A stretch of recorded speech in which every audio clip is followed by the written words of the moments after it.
ये तो हमरे गौवा का चंदवा लगा था। ए चंदे ए! अरे आ बाबा मुंह मत छुपाओ, चीन गई नो।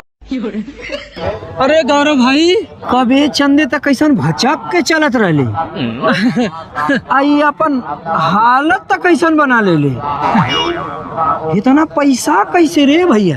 अरे यार भैया, ये काम कहिया से शुरू कर दिले? बस 10 दिन से। अरे सारे तो यहाँ IAS बने आए रहले।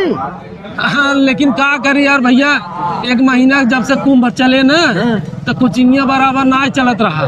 तो हम सोचे कि कम से कम अगर 10-10, 20-20 मिनट एक घंटा मांग लेबे ना तो भैया 25-50 लाख कमाया ले भाई। 45 करोड़ लोग आवे वाला है ना महाकुंभ में, कितना? ये आधा घंटा कमाई। बाप रे बाप। आजकल देखबे करते ऐसे बेरोजगारी बा है। हाँ। नौकरी का तो मिला था ना। मर्दबा इधर से 25-50 लाख कमा, 10-20 लाख कह रहा फेंका नौकरी हथिया ले महू को नौकरी पे लगा दे। जा रहे नहीं थे गरीब आदमी गंदी सोच।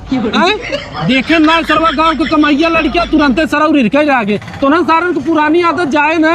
अभी भैया लगा हट। अरे ये कौन बात है यार, पागल सारे नहीं थे।